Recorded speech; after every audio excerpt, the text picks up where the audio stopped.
Welcome, everybody. Episode number 524 of Get Paid for Your Pad. Today, I have a fellow European on the podcast, Mr. Dave Courtner. He's the founder of Central Belfast Apartments. Belfast is a city in Northern Ireland. Correct me if I'm wrong. I've been Perfect. there actually once.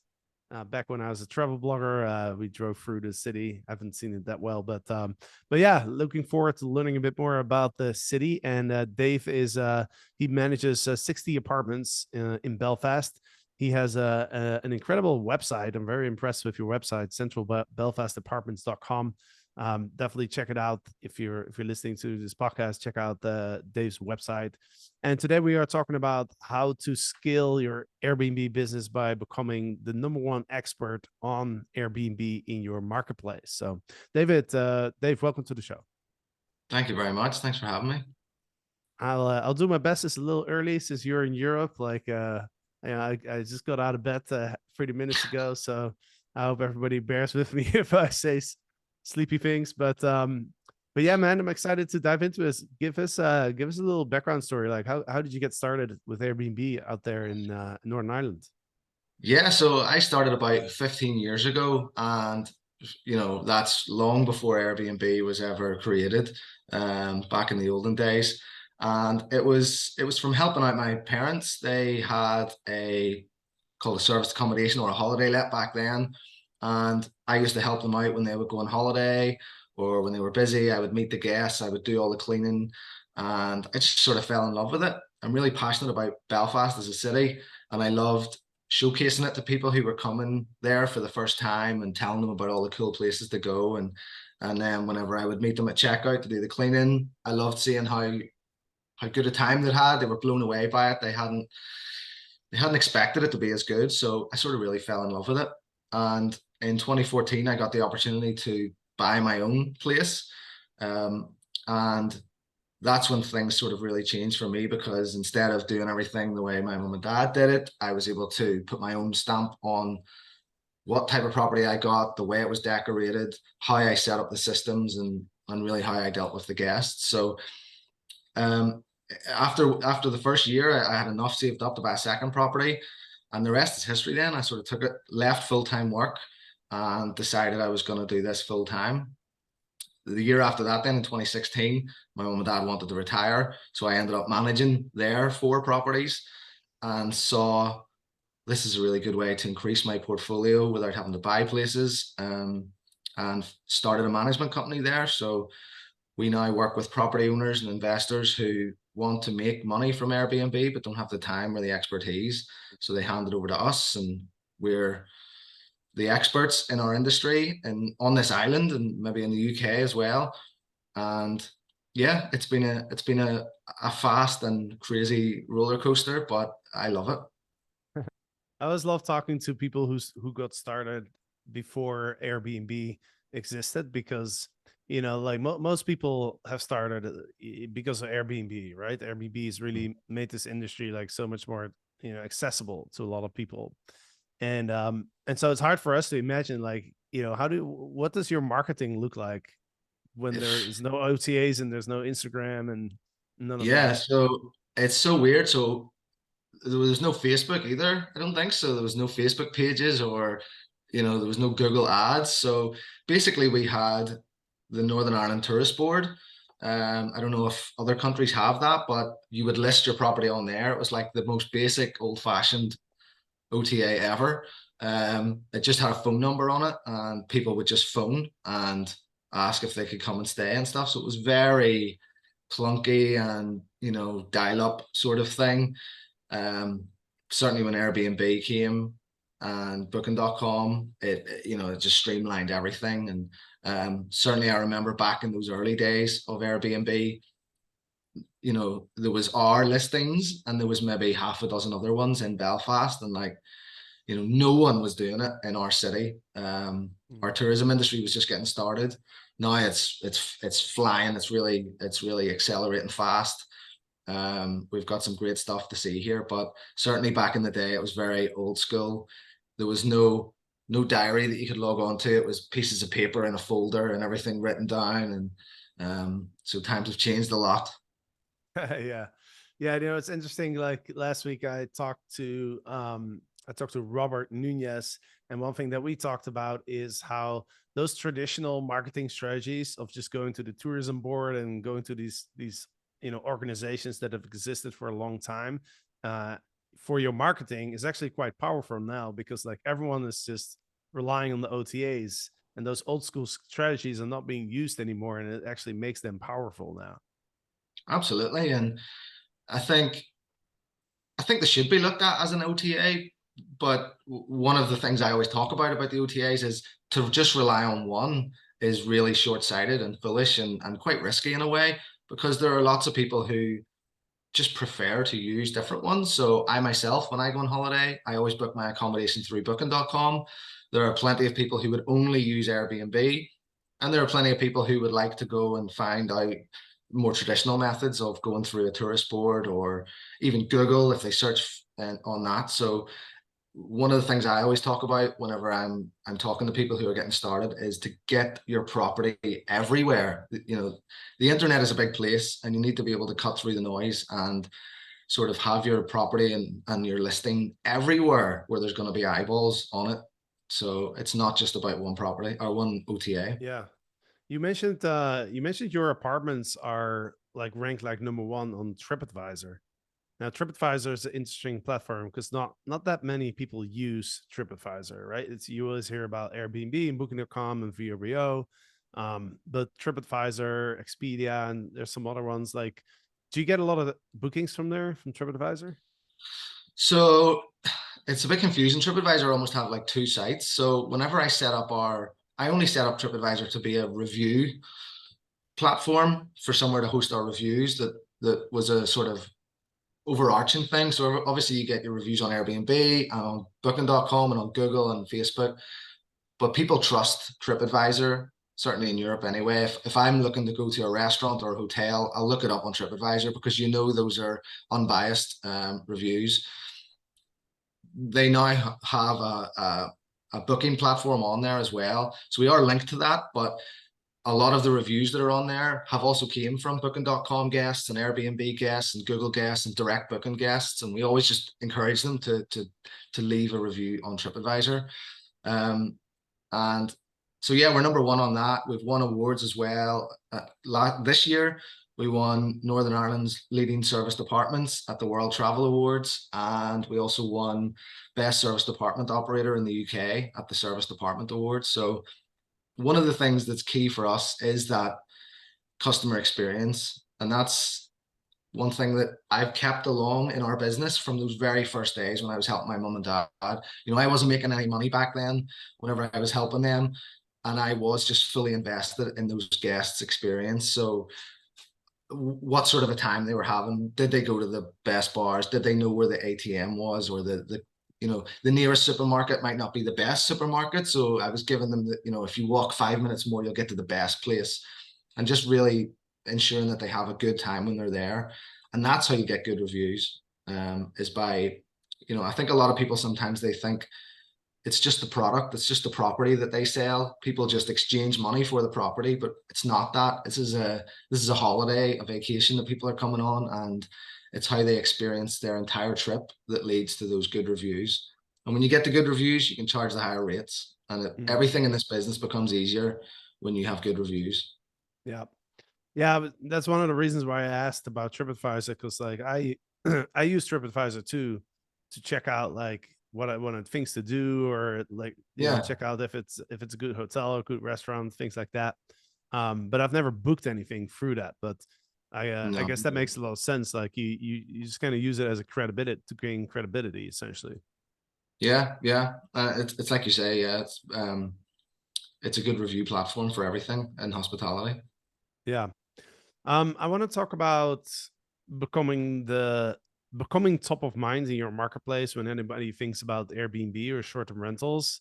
I really think you've done a terrific job at this. This is kind of what we always teach in our Legends X program. When people want to scale, it's like, hey, you gotta become the expert in your market. That anybody who wants to do something with short-term rentals, they'll come to you.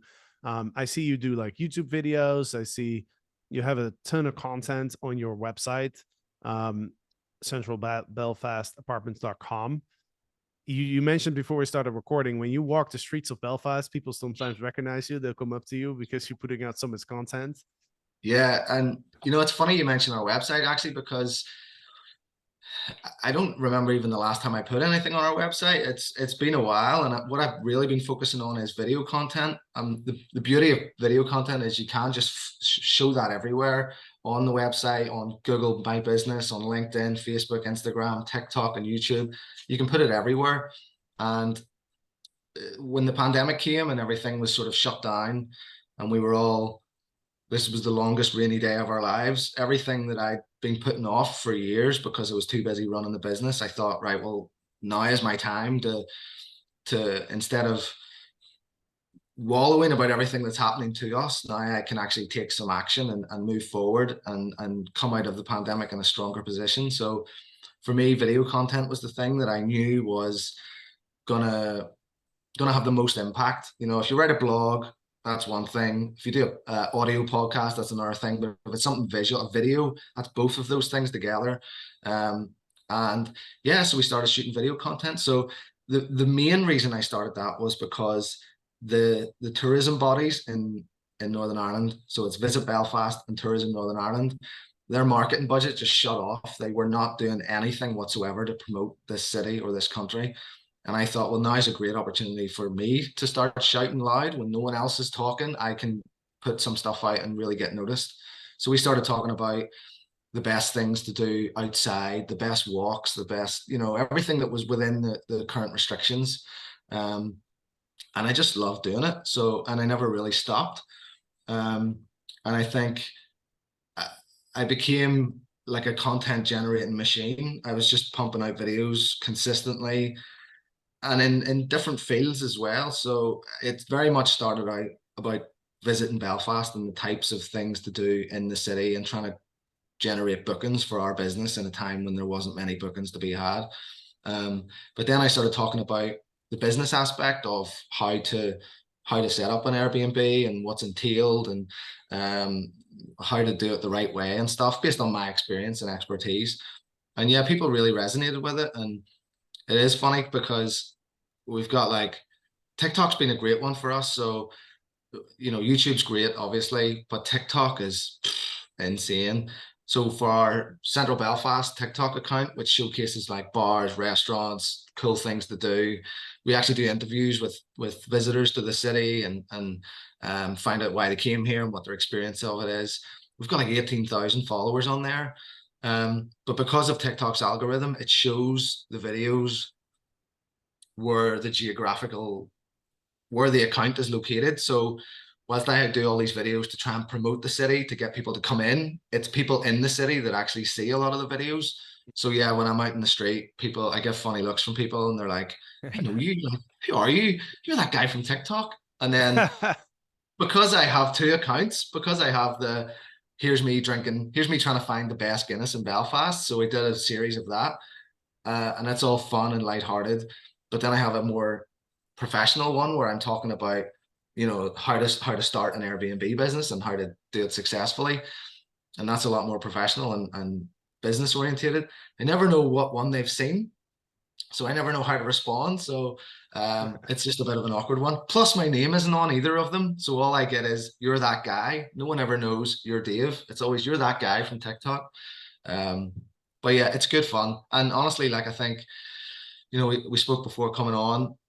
If someone who's visiting Belfast but staying with one of our competitors sees my video and realizes it's from my business, and even though they haven't stayed with us, I know they're going to go home and tell people Belfast was amazing. It was so good. And look, we stayed here, but look, I found this other profile and this other website, and like check that out. And likewise with the Airbnb coaching stuff, loads of people have a vague interest in any topic. Then there's the next level of people who have a bit more of an interest and are actively looking for it. And then there's more people who are actively doing it already and who will respect seeing that content. So by just being prolific with your content, just pumping stuff out all the time, you just get spotted by so many of these people on different levels. And even if they don't comment or respond or share, you're making these impressions silently in the background. If you can get analytics on LinkedIn, for example, and if you put a video on, you might get 10 likes, but you might get 5,000 impressions. Those 5,000 people have watched that video and they'll be in the background, but they'll have seen you and your face and heard your voice. And it's all about that brand building in the background that I think whenever one of those people then speak to someone who says, I want to get started in Airbnb, they'll be like, oh, I know a guy. So it's about being prolific, being everywhere as much as possible. Yeah, yeah, 100%. I mean, it's the way that we like to describe it is like being top of mind in your marketplace for anything. When anybody thinks short-term rentals, right? They think of you. And like you mentioned, like, some people, they might not even stay with you. They might be visiting Belfast, right? And they've seen your face on one of your videos, and now suddenly they're thinking, hey, this is a cool city. Like, I might want to buy a home here.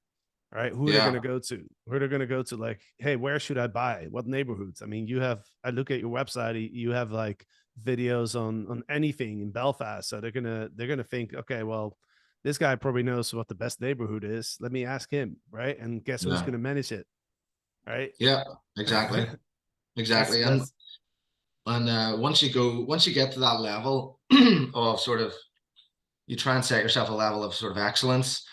It's a very secure place to be because you can then turn down lots of business that you don't want. Instead of being busy with the wrong business, you can be confident enough and comfortable to say, no, thanks, I don't need that, and holding out for something better. And then when that better thing comes, you're much better placed to actually deliver on it. Yeah. I want to talk a little bit about how to be consistent with creating this content, right? You mentioned TikTok. I've watched some of the videos that you put out there. I see a lot of people, what they struggle with is like, hosts who want to get started and like putting themselves out there and just kind of really building the brand and putting content out. They typically they'll do it for a while and then they kind of give up.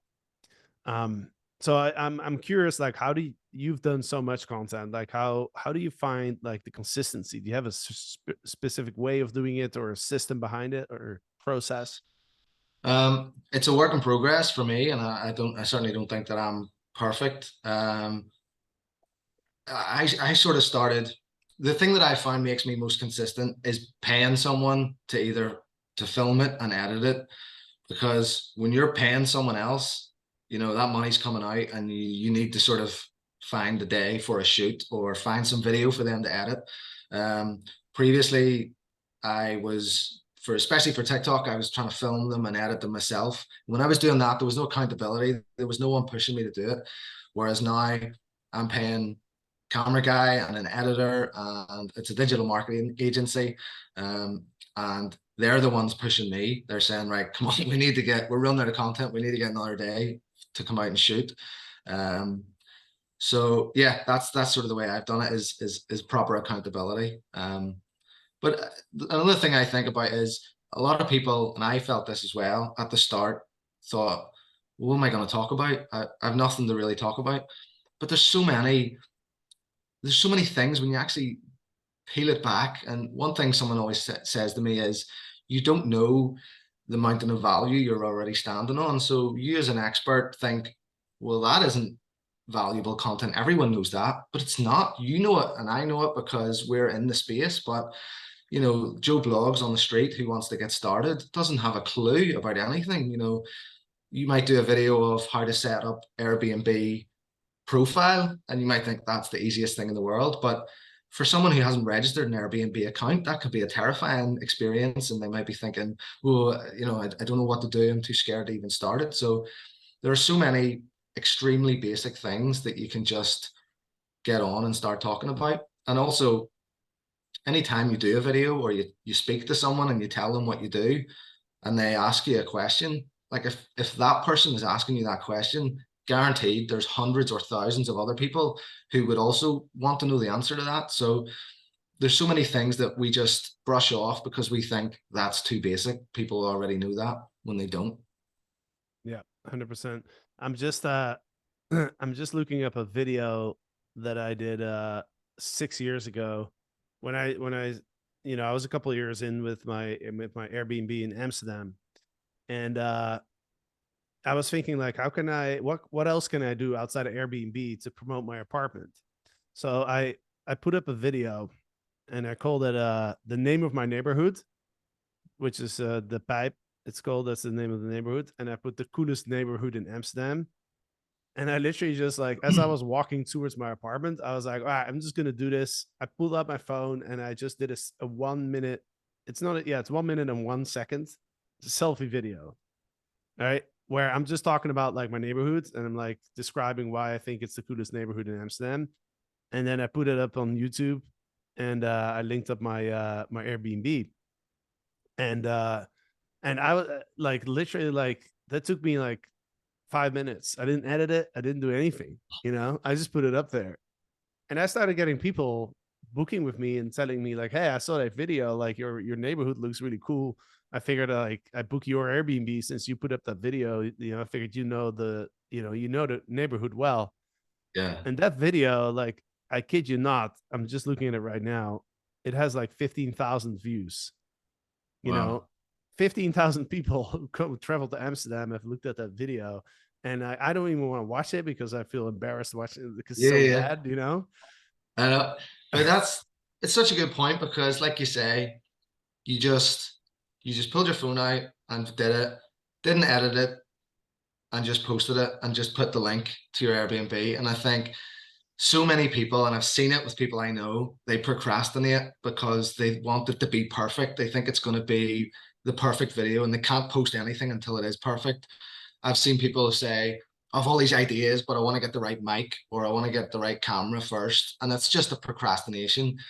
You've proven it by just taking your phone out, videoing for 1 minute and posting it as it was. You could have easily thought, oh, I stumbled over my words a bit here, so I'll edit that out. And you may never have posted it because it might have just been forgotten. So I think, you know, just get started, just start posting stuff, with an Airbnb business. There's so many things you could you could post about. You can post about coffee shops nearby, parks. Literally, it could be a walk around the park. You could be doing a behind the scenes you could do a video tour of the apartment. There's so much stuff that we can post as hosts that our guests genuinely do want to know, and you can send those videos to them on check-in. I genuinely have videos that I send to guests that say, "Here's where the key safe code is," or "Here's where the key safe box is," or like an apartment tour, basically like, "Thank you for coming to stay. I'm going to give you a quick run through of everything in the property." And people watch those, they're hungry for information, and you can get across a lot more information in a video than you can in an email. The Yeah. same information would be a massive email. Yeah. I think also the power of video, right? You touched on this. One thing is I noticed, like, we have all of our students in our Legends X program. They have to put up a selfie video in their Slack pod to introduce themselves to the other students, right? And one thing that I realize is like people do not like to take videos of themselves. Yeah, It's outside of the comfort zone, right? it It's so much is. easier to write a blog post, but like Yeah, to create a video of yourself, like that's most people just don't want to do that, right? So yeah, like I think that's one, you're right away you're standing out from your competitors because you're the one who's putting your face on the camera. yeah. And it does get easier, but it only gets easier when you put the reps in. So if you look back on my YouTube channel, if like go like sort it by date added and then go to the oldest one first, you'll see me. I'm still sitting in this room, but I am nervous. The camera's like right up here. I'm so close. It's crap, but I only got better because I kept doing it, and that's another form of procrastination. There's no amount of books you're going to read that when you do your first ever video, it's going to be perfect. It's always going to be crap at the start. And it's only by doing it again and again and again that each time you do it, you think, oh, I can do this a bit better, or I can use this a bit different. And you only get better through experience. So, like, don't procrastinate, just start. Like, you've done 500 so episodes of this podcast, like, amazing. Yeah, I read something. I read something the other day about the difference between people that are successful with creating content and people that are not successful creating content. And it said something about the people that are successful are the ones that are okay with putting embarrassing stuff out there for people to watch. You know, Yeah. and it's so funny because like, I mean, I have so many old videos on my YouTube channel. When I look at it, I'm just like, I just want to hide in my bed. Eric's favorite thing to do is like look up an old video of mine and post it in our team Slack so everybody can laugh about it. But you have to try the things, so you're gonna have an idea and you think that's a good idea, and you try it, and it might be shit or it might be amazing, it might really pop off, but you're not gonna know unless you try. And someone once told me the good thing about bad content is that no one ever sees it. If your Yeah. video is rubbish, no one's gonna watch it. So it's not like you're worried like thousands, your video about the coolest neighborhood in Amsterdam. 15,000 people watched that because it was a cool video. If that was a rubbish video, no one would have lasted more than a few seconds before they clicked off, so no one would have seen it. And I think that's one thing people forget. Yeah, and it's also, what is good content, right? That's also a really good question to ask. From what I've seen, like I mean, you can have like a video that's edited that has perfect lighting, has perfect sound, but if you're talking about something that people are not interested in, then Yeah, what's the point, right? So it's like a good video, in my opinion. Like I think the most important thing is just authenticity. Like yeah. people love watching reality shows, right? People want to see Mhm. what's real, right? So literally just walking around your neighborhood with taking a selfie video of yourself. Obviously, projection wise, it's crap, right? But it's authentic and people are interested in the topic. So you know Yeah. And maybe the it's only still way, it's good content, like you said. Like if people watch it, it's good content. yeah, and the only way you're gonna know is to keep putting it out. You might have, like I say, you might have an idea and you think this is genius, everyone's gonna want this, and you could do it, edit it, it looks amazing, but it just doesn't land. People don't care about the way the point you've made. Whereas you only really know whenever you start churning out stuff, you talk about it in all different ways. One of those ways is going to stick, and then you realize, okay, I'm onto something here, and I can sort of focus in on that avenue. But you only get that from being prolific across everything that you do. Yeah. One thing that you mentioned that I think is really important too is accountability, right? Like if you want to be consistent with something, you need to have accountability in place. That accountability can come from your video editor, as you mentioned. You could also partner with somebody. Like when I started this podcast, I was doing it with a buddy of mine. And so like you don't want to let the other person down, right? So Mhm. there's different ways of creating accountability, but I definitely think, if you're listening to this podcast right now and you're thinking, okay, well, you know what, like I want to put out one video a week. I'll put it on YouTube, I'll put it on Instagram, whatever you want to do. Let's say, I would say, let's choose a cadence, right? Whether it's once a day or once a week or even if it's once a Yeah, month, just to choose a cadence, and then think ahead. Like because the biggest the biggest reason I think when people stop is because they don't know what to talk about, right? mm, So like what I was recommend is like, okay, why don't you, if you do like once a week, map out the next 3 months with topics. Go sit at a bar, order a pint of Guinness, and map out those topics. Because then when the day comes that you have to record it, then you already know the topic, you already know what you're talking about, right? So yeah. that's what I find is the best, kind of like the best way to get that consistency. And to add to that, have a notes app on your phone and have it open with content ideas, because I don't know about you, but when I'm in the shower or when I'm walking the dog, these random ideas just pop into my head of like, oh, I could talk about that. And just pull out your phone, put it down now, because if you wait an hour, you'll forget it. So you have to jot it down, and then just go on about your day. And then when it comes to you're a bit stuck for content, you pull out the phone and you've loads of stuff there. Also, as well, like consume content, like go on Instagram and TikTok and YouTube and look at other people's content and be inspired by it and think, if you agree with something, you think, okay, well, I agree, but I have my own slant on it. Or if you disagree with something, you can do a video of why this isn't right or something like that. So it's, I don't know if it works to sit down and say, now I'm going to be creative and think of 6 months worth of content. You almost need to be stimulated by other things. You need to be fired off in your head about different avenues to go down with content ideas. Yeah, 100%, man. I mean, just me just pulling up that old video that I created already gave me some inspiration. Like, oh, I could send an email to our list and show them this video and inspire people, or I could, there's other content that I can create around that. So that's 100% true. Like, I have a notebook. I actually have on my phone. I actually have a very simple note where I just jot down ideas as Yeah. they come to me. Um, Dave, before I let you go, you obviously you're very successful. You got 60 units in your marketplace in Belfast. Um, I want to ask you, like, if there's what's one thing that you would have done differently if you would have started over? Ooh. I know I'm throwing a bit of a curveball here, but Yeah. No, it's a good question, and I think like anyone who starts out or who has been doing this for a long time, there were no sort of coaches like you or I when we started. So we've made our mistakes ourselves and we've learned from them, and it's been a lot slower than perhaps it could have been. If you want to learn to play the drums, you go to a drum teacher and you learn it far quicker than if you were to just sit by yourself hitting them. You're never going to learn that, or you're going to learn it a lot slower.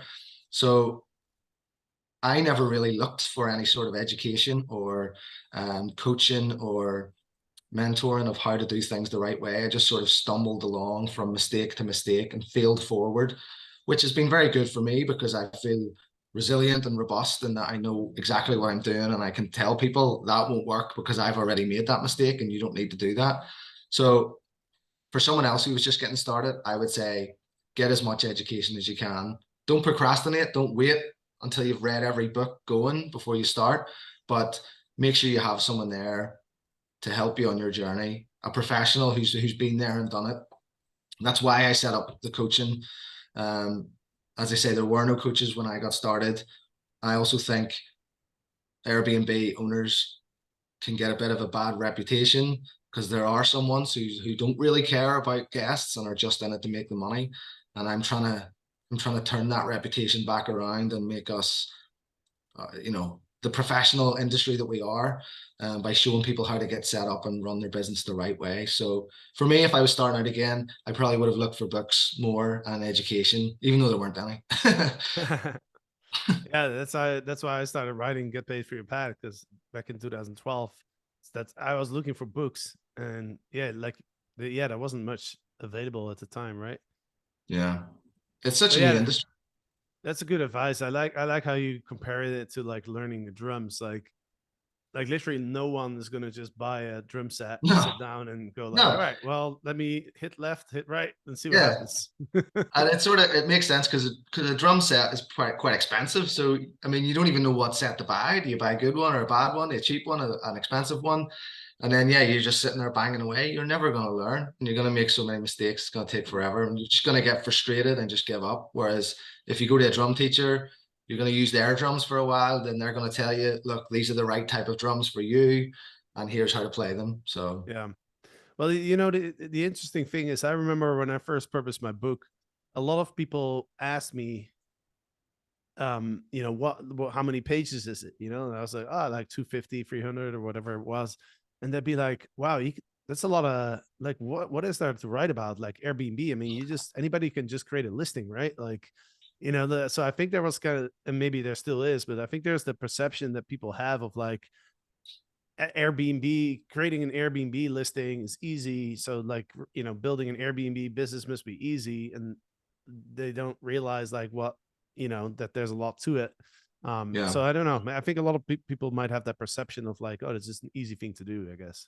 yeah, I think so, and I think that's what happens is people will bring a property to the Airbnb market, and then they'll either be swamped with loads of bookings and they can't cope, or they'll have no bookings because they haven't set it up the right way. And in both of those cases, they'll just throw the towel in and think this isn't for me. And they'll either say things like Airbnb doesn't work or Airbnb is saturated Exactly. in my market. All these excuses were really, they've brought the wrong product or the wrong systems. So, and I That's think right. anyone who actually is in the industry will know there are a lot of things that you need to think about and consider and systemize and plan. Um, and that's why I wrote my book as well, the 5-star fundamentals. So I've sort of tried to condense everything down into 5 things. So property, choosing the right property, getting in the right location, setting it up the right way, people, how to deal with the guests, what sort of things they're going to ask for, and how to ultimately get those 5-star reviews, promotion, where to get the bookings from, about being on all the different booking websites and getting direct bookings as well, and the video content in there too. Processes, how to systemize everything to make it so you can run your listings and your property and your business from anywhere in the world. And then protection. So keeping those bad guests out. We're in a city, we get lots of people coming, they want to have parties and things. So it might not be as applicable to more rural properties, but and certainly I think those 5 things are common anywhere in the world. The 5 Ps. 5 Ps, 5 fundamentals. Awesome, man. Well, I was about to ask you, like, let the listeners know how they can find you. Um, So I love if I really want to keep growing my TikTok account. I love doing it. It's such a way to get reach, such organic reach everywhere. So I'm seeing already people from all over the world on my, it's just at Airbnb coach. And if you've any interest in Belfast, it's called at Central Belfast. And you'll see where the best Guinness in Belfast is. On YouTube, we're Dave Cordner, Central Belfast Apartments.